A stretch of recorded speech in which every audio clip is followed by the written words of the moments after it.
이제 약창계를 오늘 할 건데요.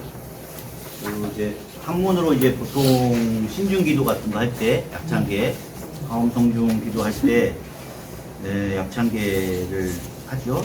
보통 이제 그 사시기도 때나 이렇게 보면은 처음에 상단기도, 그러니까 정면에 이제 부처님이 계시니까 상단기도를 올리고, 그 다음에 이제 보통은 이제 오른쪽에 보면은 살짝 이렇게 오른쪽에 보면은 거기에 신중단이 있고, 신중단을 향해 가지고 보통 이제 반야신경을 하는 식으로 마치기도 하고, 또 별도로 이제 신중기도가 있을 때는 뭐 이제 그 좀 이렇게 정식적으로 화엄 신중기도를 조금 더 올리기도 하고, 화엄 성중 하면서 이제 그런 이제 뭐랄까 정문기도도 하기도 하고, 또 마지막에 이제 그 법성계라든가 약찬계, 화엄성 약찬계를 합니다. 그러니까 이제 그런 의식이 이제 어떻게 연유가 됐나라고 하는 배경을 설명을 드리면은, 그러니까 화엄 성중 기도라고 하는 게 기본적으로 이제 화엄경이라고 하는 경전에 이제 그런 내용들이 다 이제 들어 있거든요. 가장 근거가 되고 있고. 그래서 이제 그런 거에 의식용으로 이제 많이 이렇게 이제 약창계를 합니다. 그러니까 약창계는 다른 나라에 없어요. 우리나라에만 있는 거예요. 그러니까 이제 우리나라 스님들이 의식용으로 사실은 이제 만든 거죠. 의식용으로 만들었다기보다는 아마 이제 화엄경의 전체 양이 너무 많지 않습니까? 그거를 이제 두 가지 방식으로 축약을 했어요. 하나는 화엄경에 들어있는 사상을 축약하는 거고, 화엄경의 핵심이 뭐냐, 그거를 축약해서 담은 거를 그걸 법성계라고 해요. 법성, 원룡, 무의상, 제법, 부동, 본래적 이런 식으로 해가지고, 법성이라고 하는 것은 원흉하여서 두 모습이 없고 이런 식으로 출발하는 게 있는데, 그걸 이제 의상스님이라고 하는 분이 신라시대 때, 그분이 이제 그 중국에 유학을 가가지고 그때 이제 화엄에 가장 이제 정통한 그 지엄스님이라고 하는 화엄종이 있는데, 그 화엄종의 2대종과 3대조가 되는 분이 이제 그분이 지엄스님인데, 그분한테 직접 이제 배워요. 아마 2조가 되고. 그래서 그 당시에 이제 법장스님이라고 하는 분이 중국 화엄종의 제3조인데, 그분하고 이제 같이 사형사제지간에 같이 이제 배워가지고 오고, 그래가지고 이제 지은 게, 의상스님은 다른 저술이 하나도 없어요. 화엄경을 배워왔는데도 불구하고 중국에서 이제 같이 배운 법장스님, 자기 사제로서 있던 법장스님은 그 유명한 화엄경에 대한 큰 주석서를 써요. 그래서 그게 지금도 이제 화엄경 그게 뭐 타면기라고 하는 주석서가 있는데, 그 주석서가 이제 화엄경에 대한 가장 기본적인 이제 방대한 주석서가 되는 건데, 오히려 이제 그 사형벌인 의상스님은 국내에 들어오셔가지고 주석서는 안 남기고 오히려 그 방대한 내용을 고제 한 몇백 글자로 축약을 해가지고 법성계라고 하는 고제 그 개성을 이제 만들어가지고 그걸 이제 하게 되죠. 그래서 그 법성계에 보면은 일중일체, 다중일, 일직일체, 다직일, 하나 속에 여러 짓고 여러 속에 하나 있으니 뭐 이런 식의 개성의 내용들을 합니다. 근데 이제 그걸 것도 하면 좋은데, 우리는 이제 법성계 시간이 없어서 못하고 다음 기회에 그 기회 되면 하고, 그리고 또 화엄경을 축약하는 또 하나의 방식이, 법성계는 내용적으로 그 안에 담고 있는 사상을 축약을 한 것인데, 화엄경 내용이 아니라 그 안에 있는 어떤 구성 형식, 그거를 축약을 해가지고 그걸 의식문에 활용을 하자. 그러니까 화엄경의 어떤 품으로 되어 있잖아요. 39품으로 되어 있고, 처음에 세주 묘원품으로 되어 있고, 그 순서의 목차가 있죠. 그리고 거기에 등장하는 주요 이제 인물들, 그리고 그 법을 설하시는 설주들, 법주들, 그리고 또 이제 뒤에 가면은 입법계품이라고 해가지고 선제동자가 53명, 53분의 선지식을 만나면서 이제 여행을 하는 그런 이제 일종의 이제 스토리가 있는데, 거기 등장하는 그 하나하나의 선지식들의 이름들, 그런 걸 쫙 이제 나열해가지고 한꺼번에 정리를 했어요. 그러니까 지금 우리가 이제 번역된 걸 읽어보면 아시겠지만은 그냥 사람 이름들 쭉 이제 나열하고 있잖아요. 거기 이제 등장하는 주요 인물들에 대한 거예요. 그렇기 때문에 이거를 이제 화엄경이 이런 식으로 구성되어 있다라고 하는 거에 대한 개괄적인 이제 맛을 보자. 우리가 평생에, 저도 사실 아직 화엄경 못 읽어봤어요. 맨날 벼르고 있다가 저는 이제 여기 공수사 능엄왕리에 공부하려고 들어왔을 때, 거기 가서 화엄경을 좀 배우자. 왜? 거기 가면은 화엄경을 이제 가르쳐 준다고 하니까 갔는데 끝내 못 배웠어요. 한 페이지도 못 배웠어요. 왜냐면은 그거를 배우기 위해서 그 사전 작업을 해야 될거아니에요. 한문을 배워야 되지, 기본 교학 그런 걸 배워야 되지. 그러다 보니까 정작에 중요한 걸 못 배웠고, 그래서 이제 나중에 이제 뭐라고 하시냐면은 이제 거기서 배운 기초적인 그런 거를 바탕으로 해가지고 나중에 혼자 가서 공부해라. 뭐 이제 그렇게 됐습니다. 그래서 그래서 그 번역된 것도 있고 원문으로 말할 것도 있고 이제 번역된 것도 제대로 못 봤는데 하여튼 이제 뭐 기회 돼가지고 약창기에 한번 보면서 저도 그냥 조금씩 이렇게 좀 발췌해가지고 몇 부분 이렇게 필요한 부분 읽어봤는데 너무 방대하고 해가지고 이걸 어떻게 정리를 해야 되나 저도 되게 이제 좀 막연을 했거든요. 그래서 이제 자료를 준비한 거랑 오늘 페이퍼 이거 받으신 거 그거랑 이제 같이 이제 해서 보도록 하겠습니다.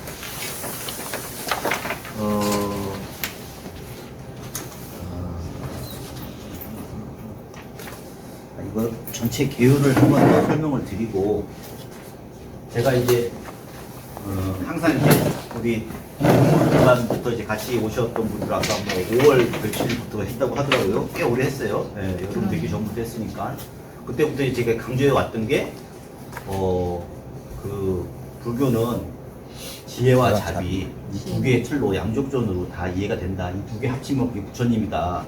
이런 얘기를 했는데 그러면서 이제 기초부터 이렇게 해왔지 않습니까? 그리고 이제 그 틀을 통해 가지고 금강론도 이제 그 틀로 이해했고, 근데 이 지혜와 자비의 이제 끝판왕이 화엄경이다.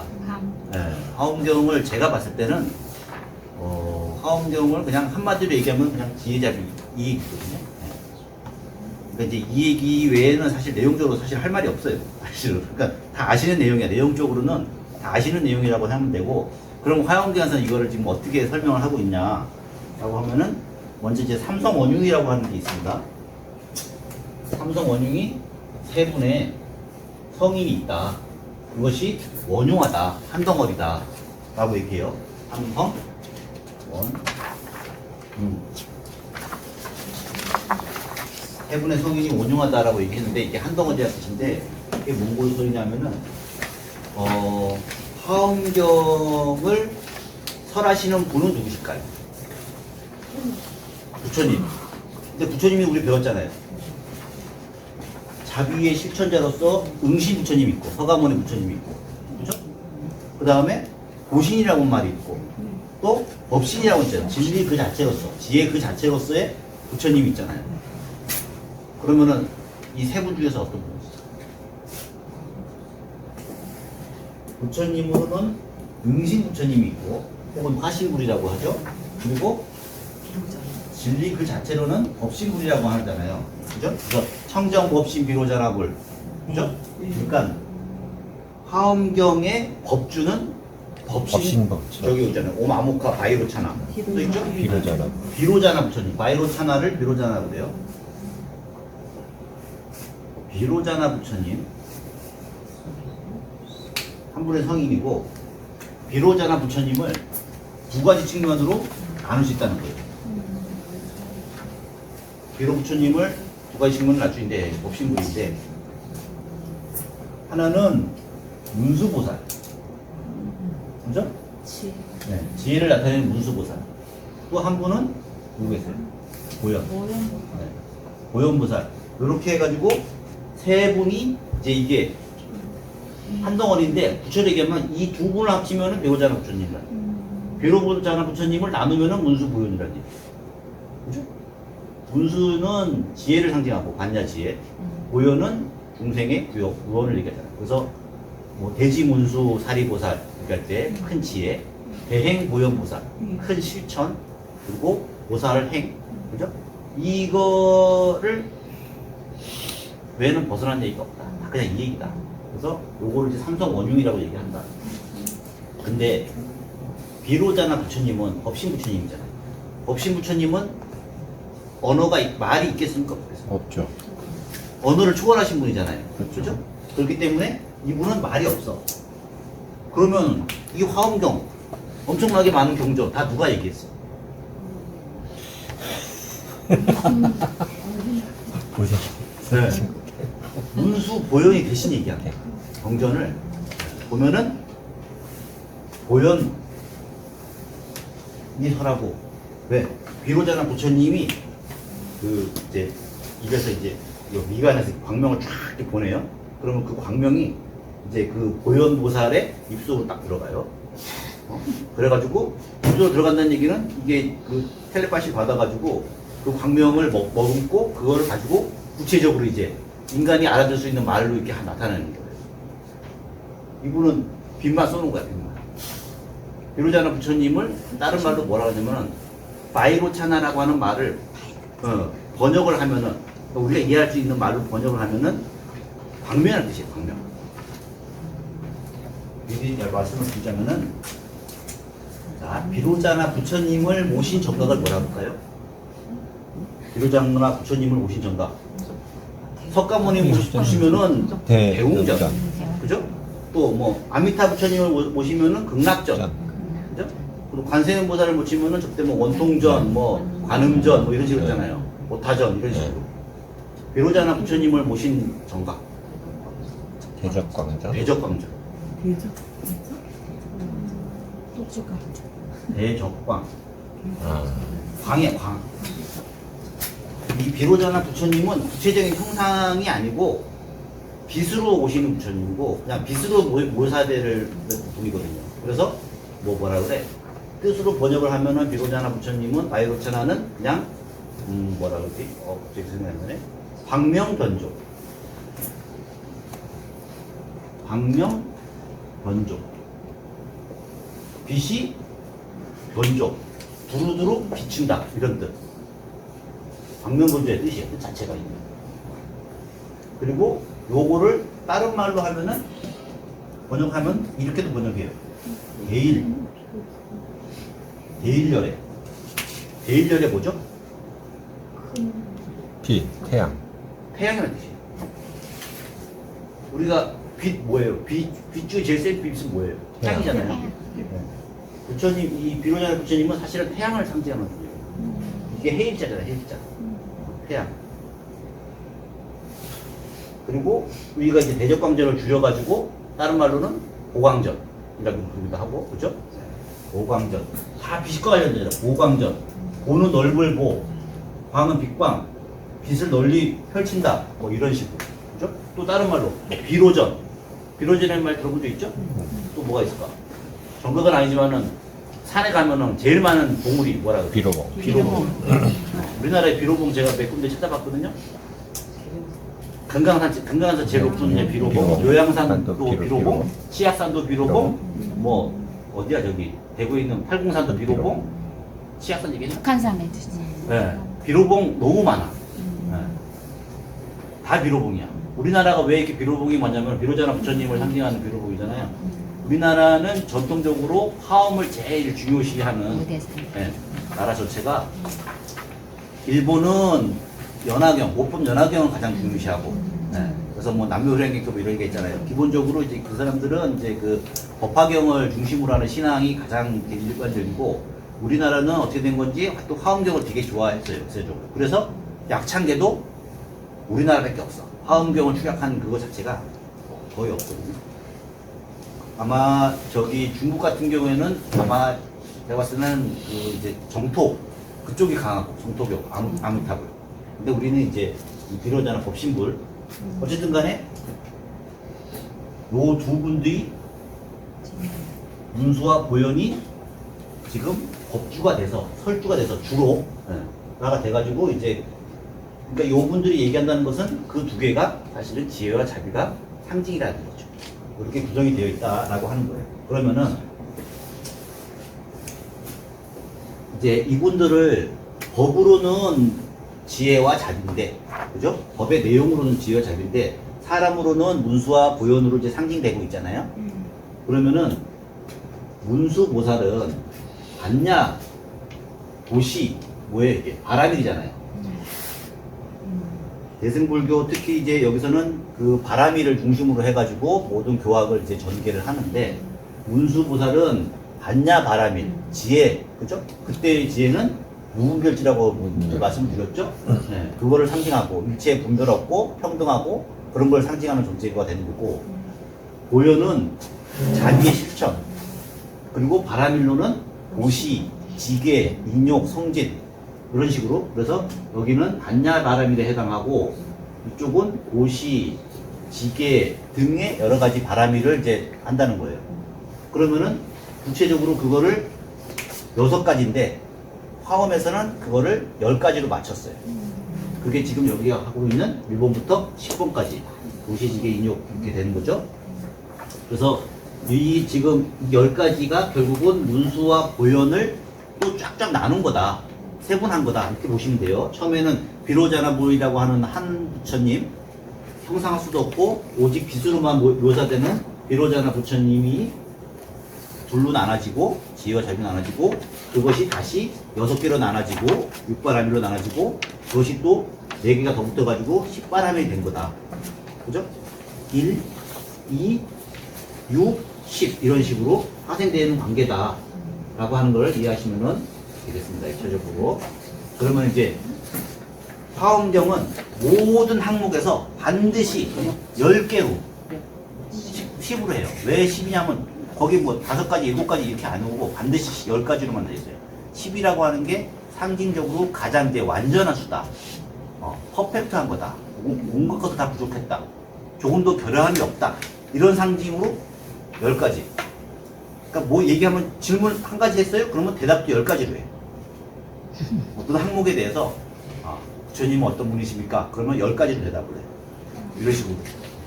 그리고 마음은 어떤 마음을 써야 됩니까? 라고 질문하면 그거는 10가지 마음을 또 제시하고 이런 식인 거예요. 그러니까 모든 항목에 보면 다 10가지 있어. 10가지 맞추는데 어쨌든 그게 유래가 지금 이 10바라밀을 기본으로 하고 있다는 거예요. 자, 10바라밀까지 갔습니다. 그러면 화엄의 전체 구성은 뭐냐 하면은 이 10바라밀을 어떻게 수행해가지고 부처님의 경지까지 갈 것이냐 이거잖아요. 그러면은 과정이 필요하잖아요. 그 과정을 뭐라고 하냐면은 지위, 수행의 계위라고 불러요. 그거를 보통 이제 52계위 꽉 이런 식으로 불러요. 뭐냐면 10신, 처음에 10신 단계, 그 다음에 10주의 단계, 그죠? 후반 단계 올라가면은 10행의 단계, 10회향의 단계, 10지의 단계, 그 다음에 등각, 요각 이런 식으로 이게 쭉 순서예요.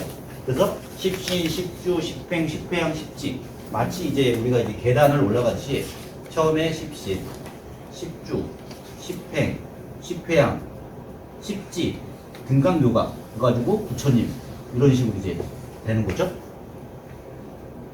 그래서 이렇게. 근데 이 10이라고 하는 것은 이 안에 다시 10개씩 있다는 거죠. 10개씩. 10단계씩 이렇게 있는 거예요. 10단계씩. 10단계씩. 근데 그것이 있는데 어떤 원리로 있냐면은 고시지계부터 해가지고 이 지까지 이 순서대로 사실은 채워지는 거예요. 10신일 때 그죠? 처음에 10신이라고 하면은 뭐 그래서 뭐 신심 뭐 이렇게 있어요. 신심 뭐 또 염심 제가 기억을 다 못합니다. 염심 또는 이제 계심 뭐 이런 식으로 해가지고 정진심 이렇게 쭉쭉쭉 나가요. 이게 뭐냐면은 각자 신심 첫 번째의 신심은 보시에 해당하고 두 번째는 지기에 해당하고 이런 식으로. 그래서 다 챘어요. 그러면 그 다음에는 이제 주로 올라가는 거예요. 그러면 그 다음에는 초발주니까 이제 발심주 이런 식으로 초발심주라고 이렇게 부르죠. 그러면 초발심주는 다시 보시를 닦는 거고 그 다음에 또 무슨 주는 지게를 닦는 거고 인욕을 닦는 거고 그리고 각자 이제 이름이 또 붙어요. 그거 이제 표를 정리가 이제 돼 있죠. 그래가지고 쭉 닦아 여기까지. 그러면 다시 또 올라가. 그 다음에 10행이잖아요. 그러면 보시를 다시 닦아. 그러니까 이게 뭐예요? 이렇게 다 같은 보시를 닦아도 같은 보시지만은 레벨로가 점점 올라가는 거예요. 같은 보시라고 해도 이런 방식으로 구성이 돼 있어. 그러니까 이제 표가 이렇게 쫙 짜지겠죠. 이렇게 해가지고. 네. 그래서 다 합치면은 그 표를 딱 짜게 되면은 뭐 이래 가지고 뭐 이구지, 뭐 발광지, 뭐 이런 식으로 쭉 해가지고 뭐 선해지까지 이렇게 쭉 이제 선해지. 이제 이런 식으로 쫙 이렇게 돼 있습니다. 이렇게 그런 거 이제 표로 이제 되어 있으니까 처음에 다시 말씀드릴게요. 지혜와 자비라고 되어 있고, 그죠? 그거를 사람부터 넣은 문수와 보현인데, 그죠? 그러면은 이 두 개를 6개의 바라밀로 했고, 그리고 그 6개를 10개의 바라밀로 확장을 해가지고 하나의 이제 10개의 폼을 만들고 수행 구체적인 방법이죠. 그죠? 그거를 각 개위마다 수행 단계마다 한번 또 하고 또 하고 결국 뭐예요? 도시부터 지게 이 육바라미를 계속 돌리는 거예요. 그죠? 더 작게는 지혜와 자비를 계속 돌리는 거죠. 그래가지고 결국은 십지까지 가고 또 거기서 십지에서 뭐 등각, 묘각은 이제 부처님의 지 단계가 이제 묘각이라 단계거든요. 그러니까 그런 식으로 된다는 거예요. 그러면은 매우 시원한 구조인 거죠. 구조적으로. 그죠? 그러면 이제 그걸 가지고 이제 우리가 저 표를 가지고 한번 이제 구체적으로 해볼게요. 그리고 약창계도 사실은 그 내용을 지금 쭉 기술한 거다. 그래서 자, 2페이지 먼저 볼게요. 신중과 52개위. 자, 제가 이제 52개위를 설명을 드렸잖아요. 그렇죠? 이거 하나씩 다 차고 하면은 이게 총 52개위가 된다고 말씀을 드렸죠. 근데 단순히 이렇게 이름하고 개념만 전개하는 게 아니라 여기 나오는 인물들 있잖아요. 사람들 이름 무슨 신부터 해가지고 선지식부터 시작을 해가지고 다 그거를 또 사람한테 배대했어요. 예를 들어가지고 뭐 여기 뭐부터 시작해? 해월 광고. 자, 십시는 이제 정확하게 표현은 안 돼요. 이거는 그냥 한목이 이제 뭉쳐졌어요. 구체적으로 이제 십주부터 시작을 해요. 왜냐면 처음에 여기가 초발심주가 되는 거니까. 초발심주, 십주에서 맨 첫 단계가 초발심주예요. 그래서 우리가 초발심시 변성 정각 있잖아요. 믿음을 십신까지 다 채웠어. 믿음을 굳건히 했어. 그러면은 이게 여기까지 가득 차면은 그 다음에 초발심이 되는 거예요. 우리가 초발심이라고 하는 말이 처음에 불과 딱 추가 왔다든가 뭐 이게 초발심이 아니고 믿음을 단계를 이 한번 로테이션을 이렇게 뒷바람일로 믿음의 단계에서 로테이션을 돌면은 그 다음에는 초발심이 되는 거예요. 이 단계에서 우리가 초발심시 변정능각이라고 하는 말 처음 마음이 일으킬 때에 그때에 곧 깨달음이다라고 하는 그 말 자체가 사실 여기 이제 해당이 되는 거죠. 근데 그러면 초발심이라고 하는 건 개념이잖아요. 그죠? 도시를 닦은 어떤 단계 그거를 신용으로 나타낸 거. 처음에는 뭐예요? 거기 직근강신 이런 식으로. 초발심주는 직근강신 그 다음에 단계는 또 직근강신, 신중신 이런 식으로. 초발심주는 직근강신을 나타내고 그 다음에 무슨 주죠? 치지주. 치지주는 또 뭐 신중신을 나타내고 이런 식으로. 직근강신, 신중신, 족행신, 도량신, 주성신, 주지신 이런 식으로 쭉 나가잖아요. 네. 그게 각각 뭘 나타내냐면은 그 계위의 이름을 상징하는 거예요. 이걸로 끝나는 게 아니라 나중에 그 이제 선제동자가 선지식 53 선지식을 만나러 가잖아요. 그 하나하나 등장하는 선지식이 또 여기에 해당해. 더군해운 선주성 미가 해탈 요해당 이제 여기 다 이제 이름이 이제 거기에 대답되는. 그러니까 그 사람들이 구체적인 인물이라기보다는 이 단계의 법을 상징하는 거고 결국은 그렇게 수렴에 가다 보면은 다 도시지계 인욕 이런 식으로 해가지고 십바라밀에 귀결되고 그게 다시 지혜 받냐 지혜로 이제 수렴이 된다라고 하는 걸 이제 표로 이제 나타낸 거예요. 그러니까 어떻게 보면 되게 간단하죠. 심플한 구조로 되어 있죠. 그래서 뭐 이제 두 번째 표가 그러하고요. 그 다음에 세 번째 표는 봐요. 그 두 번째 2페이지 이제 표를 보면은 맨 왼쪽에는 5위 5개의 지위 있죠. 그래서 십신, 십주 십행. 십행인데 잘못 볼까? 못합니다. 십행이라고 고쳐주시고요. 십주, 십행, 또 십회양, 십지 이렇게 돼 있지 않습니까? 네.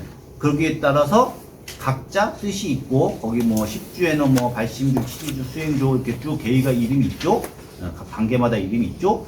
그리고 거기에 해당하는 신중들 보면은 뭐 치지주는 직근강신, 수행주는 신중신, 생기주는 족행신 그렇게 딱 쭉 배대가 되죠. 네. 그 순서대로 된 거예요. 신중신, 족행신, 도량신, 주성신, 주지신, 주산신, 주림신, 주력신, 주가신 쭉 해가지고 그 다음에는 십행을 나타내는 분들은 신중은 뭐냐 뭐 이런 식으로 주가신, 주하신 이런 식으로 돼 있죠.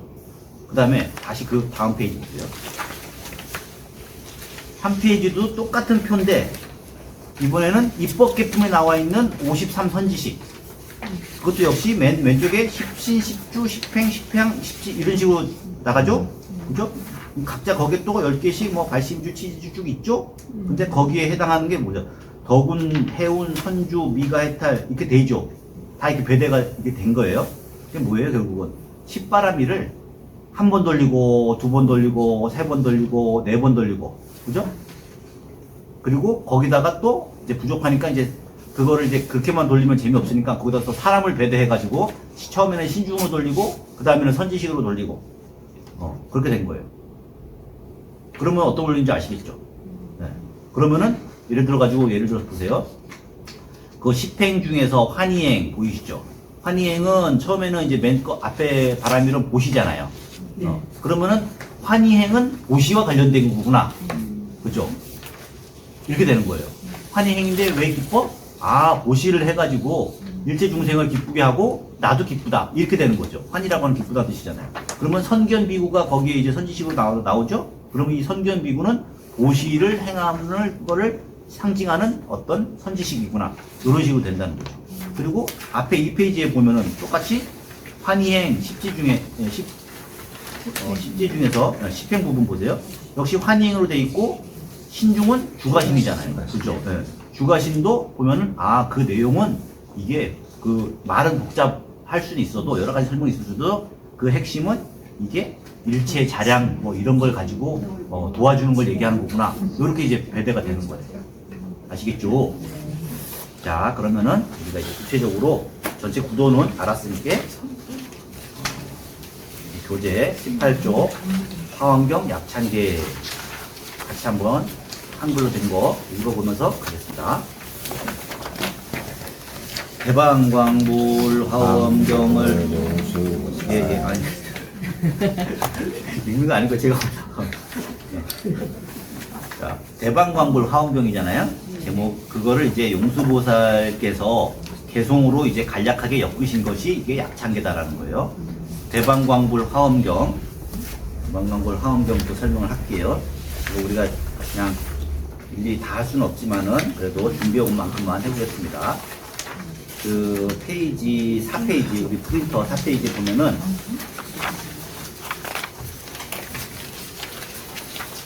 보통 이제 경전의 이름을 보면은 그 경전이 무엇을 얘기하고냐 하는구나 라고 하는 거를 우리가 대충 알 수가 있거든요.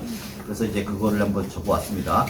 대방광불 화엄경 번역을 하면은 크고 바르고 드넓은 부처님의 공덕의 꽃으로 장식한 경전 이렇게 번역이 된다는 거예요.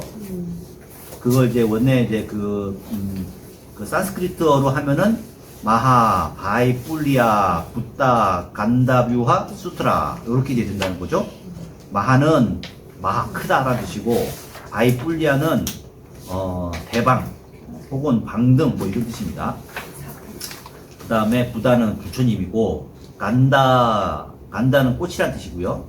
이때의 꽃은 이게 뭐 이게 화가 이제 꽃화로 쓰이기도 하고 피다 뭐 이런 뜻도 되는데 꽃도 이제 여러 가지가 있잖아요. 우리 저번에 그 온마니 반매움 할 때 반매 파드마라 그러잖아요. 파드마는 꽃 중에서도 뭔 꽃이요? 홍년 붉은 연꽃을 파드마라고 그래요. 그 다음에 이제 뭐라 그래 연꽃 중에서 또 하얀 연꽃 있잖아요. 연꽃 보면 하얀 연꽃 있잖아요. 그거는 뿜달리카라고 불러요. 뿜달리카. 우리 그 법화경에 보면은 법화경 할 때도 그 화가 꽃이라는 뜻이 있잖아요. 그때의 꽃은 뿜달리카라고 불러요. 파드마는 붉은 꽃이고 뿜달리카는 백년.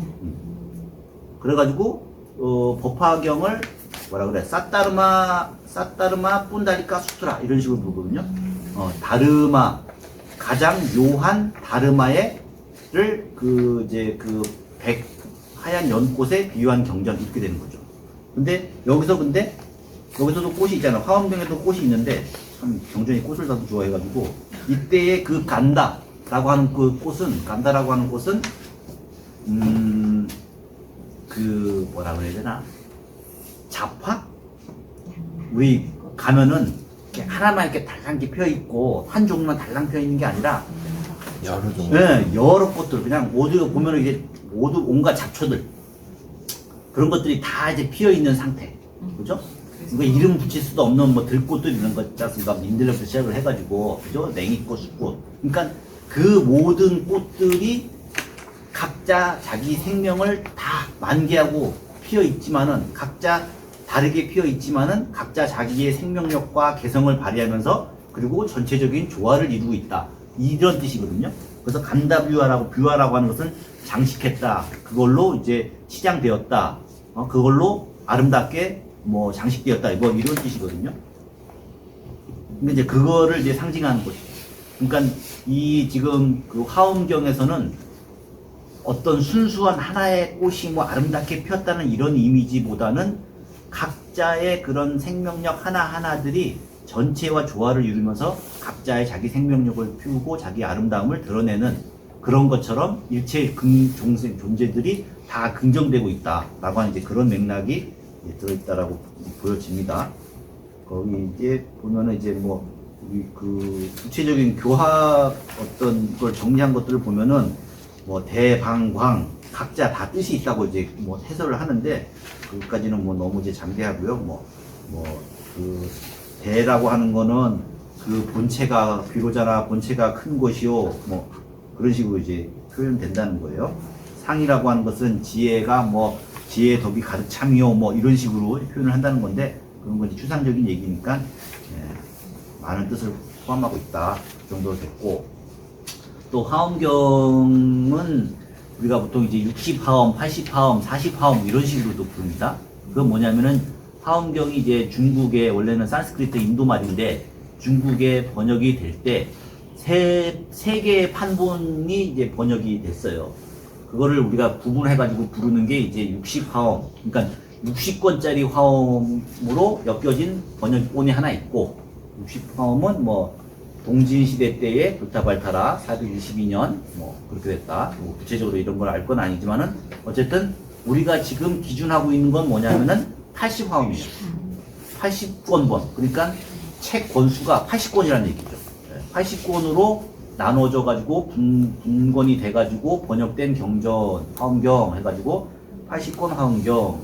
그래서 지금 우리가 보고 있는 책도 기본하고 있는 것도 80권 화엄경을 기준으로 하고 있고 이제 당나라 때 번역된 건데 그 외의 모든 책들은 다 80권 화엄경으로 이제 정리가 되어 있다 라고 하는 거 그렇게 하시면 되고 자 그다음에 계속 이제 보면은 대방광불 화엄경 했고 용수보살이라고 하는 분이 개성으로 엮었다고 했는데 좀 이상하죠? 아까 제가 분명히 이거 우리나라에서 만들어졌다 엮어졌다 했잖아요. 네. 그러니까 이런 경우는 용수보살이라고 그 이제 기원전 한 1세기 때 사셨던 어떤 인도의 스님이신데 그분이 이제 대승불교의 가장 중요한 이론적인 틀을 그걸 이제 공사상이라고 그래요. 그래서 중간이라고 하는 중론이라고 하는 그 공사상을 이제 철학적으로 정립한 분이 이제 용수보살 나가르주나라고 하는 분인데 그분의 이름을 빌려와서 이 지금 이 개송이 매우 고니럽다라고 하는 거를 우리가 이제 이름을 가탁했다고 해요. 경전을 보면은 많은 경우에 어떤 분이 썼다라고 하는데 그걸 믿을 수 없는 경우가 많이 있어요. 그 중간에 이제 어떤 분들이 지으셨던가 번역을 했는데 그거를 이제 역사적으로 훌륭한 스님들의 이름을 빌려와가지고 그분이 지었다라고 하면 좀 더 번이롭게 되잖아요. 예를 들어가지고 대승기신론이라고 하는 논서가 우리 많이 들어봤잖아요. 우리가 그걸 이제 마명 스님이 쓰셨다라고 그렇게 보통 알려져 있는데 연구를 하는 학자들은 대승기신론은 한 5세기나 6세기 때나 성립했을 법한 그런 이제 교학이다. 그 전에는 그런 교학 바탕이 없었기 때문에 나올 수가 없었다. 근데 마명 스님은 1세기 때 사람이거든요. 벌써 400년, 500년 차이가 나기 때문에 시대적으로 한참 그 전분이 이런 정도의 수준 높은 책을 쓰실 수가 없다. 보통 이렇게 얘기하거든요.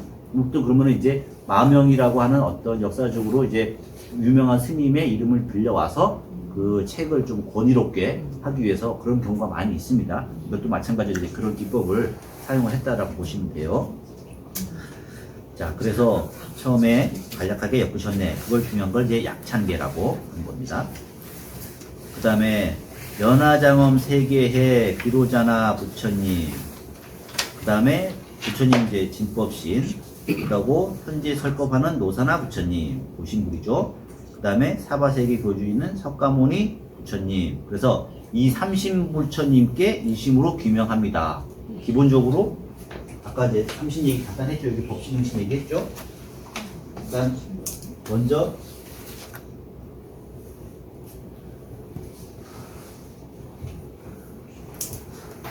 법신 부처님 삼신 할 때 삼신불 부처님도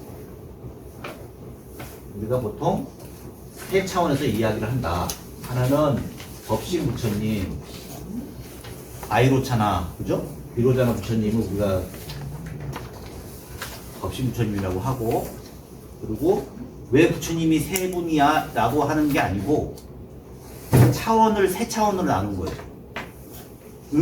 우리가 응신 부처님 구체적으로 역사적으로 우리 인간의 키와 비슷하고 32상호를 갖추고 처음에 뭐 어디서 태어나시고 어디서 돌아가시고 어디서 교화하시고 하는 그 구체적인 역사적으로 나타나신 부처님도 사실은 법신이나 똑같은 거예요.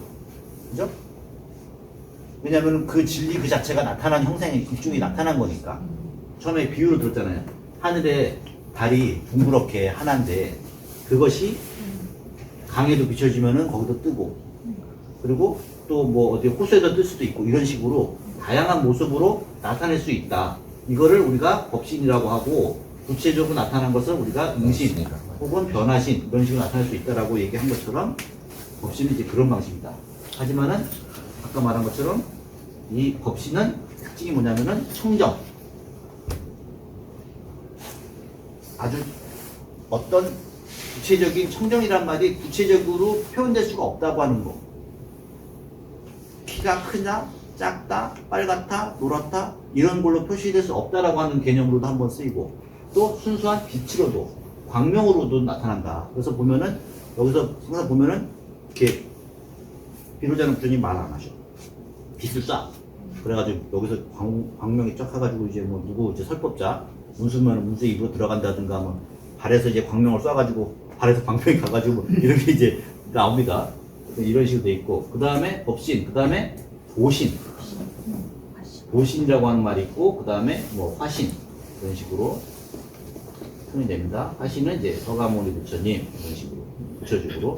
보신이라고 하는 말은 뭐 아미타 부처님도 보신이고, 여기 노사나 부처님도 보신인데, 보신은 사실 이 법신과 화신의 중간적인 성격을 좀 가지고 있어요. 그래서 수행을 했을 때 가장 수승한 단계에 이르는 상태, 모든 덕을 다 부족하고 있는 상태의 부처님, 그죠? 우리가 현실적으로 생각할 수 있는 부처님 중에서 가장 이상적인 형태를 보신이라고 보통 부르거든요. 그러면 법신하고 어떻게 돼요? 법신은 아예 형상이 없는 거고, 보신은 형상은 있는데 가장 이상적인 형태, 그죠? 그래가지고 모든 덕과 모든 공덕과 그리고 모든 신통을 다 갖추신 형태로 나타나는 거고, 그리고 서가모니 부처님은 이게 아프시기도 하고, 보면은 부처님 서가모니 역사적으로 보면은 이제 젊었을 때 단식을 많이 하셔가지고 수행한다고 몸을 많이 굴리셔가지고 말년에 엄청 고생을 많이 하고 뭐 이렇게 드시고 이제 배탈 나가지고 약도 많이 드시고 막 이랬거든요. 그러니까 뭐예요? 구체적인 인간의 육체를 가지고 구체적으로 인간의 생로병사를 같이 굴리신 그런 부처님이신 거예요. 근데 보신 부처님은 그런 건 없어. 가장 이상적인 형태의 부처님이라고 이제 그어지는 거죠. 어떤 이제 개념인지 아시겠죠? 그거를 이제 처음에는 비로자나 부처님, 근데 연화자검 세계, 비로자나 부처님이 계신 세계를 화장세계 노사나라고 부르는데, 연화꽃으로 연꽃으로 장엄된 세 개의 바다가 있다라는 거예요. 이것도 뭐 설명하기 어려운데 하여튼 이제 비로자나 부처님의 세계를 연화자검 세계해라고 이제 부른다는 거예요. 뭐 그 경전에 보면은 화장세계가 어딘지 몰라요. 근데 그 세계의 바닥에는 풍륜이라고 하는, 우리가 살고 있는 세계에는 수미산이 있고 막 이렇게 됐잖아요. 그 밑 세계가 거대한 이제 풍륜에 이렇게 풍륜이라고 하는 거대한 이제 바람바퀴가 있어요. 태풍바퀴. 그게 이제 무수하게 이렇게 쌓여 있다는 거예요. 시그마 무한. 자, 이렇게 가고, 그러면은 그 세계 위에 향수해라고 하는, 향수해, 향기로 가득 찬 바다가 있다는 거예요. 그리고 그 바다 위에 연꽃이 이제 피어 있다는 거예요. 우리가 상상하는 연꽃이 바다에 피어 있던 것과 똑같은 거죠. 그리고 그 연꽃은 거대한 연꽃이죠. 이 꽃잎이 몇 개? 1000개로 되어 있죠. 1000개. 꽃잎이 1000개. 그리고 그 연꽃의 가운데에 이제 이 비로자나 부처님이 이제 계신다는 거예요. 그리고 그 이 연꽃 하나, 이게 1000개잖아요. 이 연꽃 하나에 100억 개의 부처님이 계신다는 거예요. 각자 이렇게 100억 개. 그러니까 이 연꽃 하나가 이제 하나하나가 다 세 개인 거예요. 이 하나하나의 세 개가 우리가 말하는 이 수미 세계를 얘기하는 거예요. 이렇게 사대지로 돼 있죠. 수미산 돼 있고 이렇게 이런 식으로 돼 있죠. 요 하나하나가 이제 이런 식으로 돼 있다는 거예요. 그래서 이게 100억 개. 그러면은 1000개의 꽃에 100억 개의 세계니까, 그죠? 그걸 뭐라고 그래요? 1100억 화신 서가모니불. 이렇게 구성이 되는 거예요. 1000개의 꽃 하나하나에 또 그 부처님 여기다 이제 서가모니 화신불 계시잖아요. 그런 식으로 되어 있다는 거죠. 우리가 1100억 화신 서가모니불라고 하는 말이 이제 거기 이제 나온다는 거예요. 왜? 화신은 그 법신 부처님은 한 분이지만은 화신 부처님은 엄청나게 수가 많고, 왜? 각 세계마다 다 그 세계를 구원하시기 위해서 특성이 있게 나타나신다는 거죠. 자, 그래서 삼시인 부처님, 변화장엄 세계회의 비로자나 부처님, 진법신 법신 부처님과 또 현재 설법하는 노사나 부처님, 이건 보신부를 상징하는 거죠. 그 다음에 사바세계 교주이신, 지금 우리가 살고 있는 세계, 이 연화 세계 중에서 그 중에 하나가 우리가 살고 있는 사바세계예요. 그 사바세계 부처님이 이제 우리 서가모니 부처님이시다. 그래서 다 규명한다. 그리고 과거, 현재, 미래세 모든 성인들은 화엄경을 근본으로 하여서 법륜, 법의 바퀴를 굴리셨다. 그리고 맑고 맑은 해인산매 유신력을 이르 거쳤네. 이 해인산매란 말이 또 나왔습니다. 해인산매. 우리 이제 페이퍼 보면은요, 4쪽에 보면은 해인산매 간단하게 이렇게 설명했습니다. 중생의 형상과 행업과 음성이 무량하나 부처님의 지혜는 이런 것들을 모두 비춰주어 해인산매의 유신력 때문이다. 비춰주니 해인산매의 유신력 때문이다. 자, 이것만 설명하고 잠시 쉬겠습니다.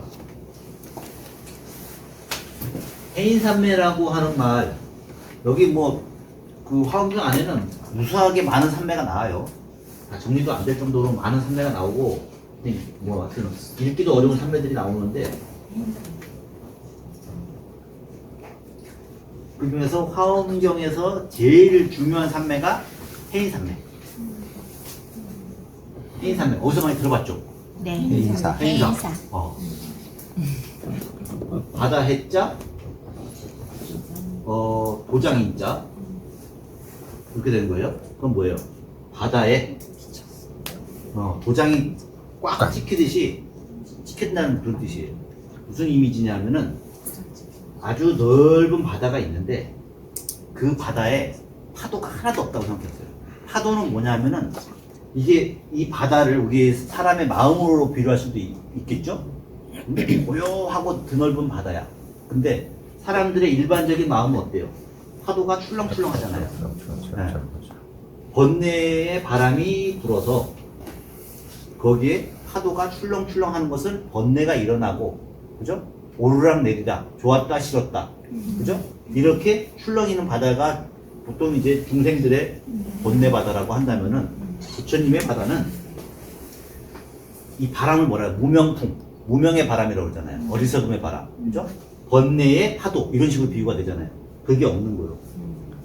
그러면은 완전히 고요하고 깨끗한 바다가 될 거 아니야. 완전히 수평에 물 있잖아요. 그렇게 되면은 일체의 모든 세상의 만물들이 여기에 그대로 비춰진다는 거예요. 어떻게? 도장이 꽝 찍히듯이.